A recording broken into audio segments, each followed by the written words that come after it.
Hello hi అండి, నా పేరు అనిమిష. ఈరోజు నేను స్టఫ్ ఇడ్లీ అనే ఫుడ్ ఐటెం చేయబోతున్నాను. దానికి కావాల్సిన పదార్థాలు, అది ఎలా తయారు చేసుకోవాలో ఇప్పుడు చూద్దాం. ముందుగా ఇడ్లీ పిండి, ఆలూ కర్రీ మనం ముందుగా చేసి పెట్టుకోవాలి. నేను ఆలూ కర్రీని ఫస్ట్ ఆలూ ఉడకబెట్టుకున్నాను. దాంట్లో పచ్చిమిర్చి పేస్ట్ వేసుకున్నాను, ఉప్పు, ఉల్లిగడ్డ అన్నీ వేసుకున్నాను. సేమ్ ఆలూ కర్రీ ఎలా చేస్తామో అలాగే చేశాను. కొంచెం మెత్తగా చేసుకోవాలి. 2 ఆలూ తీసుకున్నాను, దాన్ని ఉడకబెట్టుకున్నాను. ఆవాలు, జీలకర్ర అన్నీ వేసాను. ఇడ్లీ ప్లేట్ తీసుకొని దానికి ఆయిల్ రాసుకోవాలి. ఆయిల్ రాయడం వల్ల ఇడ్లీ చాలా సాఫ్ట్గా వస్తుంది, చాలా నీట్గా వస్తుంది తీసేటప్పుడు. నేను ఇప్పుడు ఈ ఆయిల్ రాస్తున్నాను.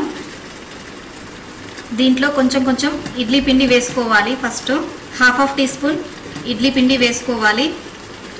ఇందులో 1 స్పూన్ ఆలూ కర్రీ వేసుకోవాలి. ఇలా స్ప్రెడ్ చేసుకోవాలి. ఆలూ కర్రీ వేసుకున్న తర్వాత మళ్ళీ ఒకసారి ఇడ్లీ పిండి వేసుకోవాలి. దానిపై నుండి అది కవర్ అయ్యేలాగా వేసుకోవాలి. ఇప్పుడు మూత పెడుతున్నాను. ఫ్లేమ్ ఎప్పుడు ఫుల్లోనే ఉంచుకోవాలి. మనము దీన్ని ఒక 15 నిమిషాల పాటు ఉడికించుకోవాలి. మనం ఇడ్లీని చాలా వెరైటీస్లో చేసుకోవచ్చు. ఇడ్లీ ఉప్మా చేసుకోవచ్చు, ఇడ్లీ ఫ్రై చేసుకోవచ్చు, స్టఫ్ ఇడ్లీ చేసుకోవచ్చు. ఇప్పుడు నేను ఆలూతో స్టఫ్ ఇడ్లీ చేశాను, అలాగే కాలీఫ్లవర్తో చేసుకోవచ్చు, అన్ని రకాలతో చేసుకోవచ్చు. 15 మినిట్స్ అయిందండి. ఇప్పుడు స్టవ్ ఆఫ్ చేస్తున్నాను. ఇది స్టవ్ ఆఫ్ చేశాక వెంటనే మూత తీయకూడదు. ఒక 5 నిమిషాలు చల్లారిన తర్వాత అప్పుడు తీయాలి, లేదంటే అది ఉడికిపోదు. ఇప్పుడు దీన్ని ఇలా స్పూన్తో తీసుకోవాలి మెల్లిగా.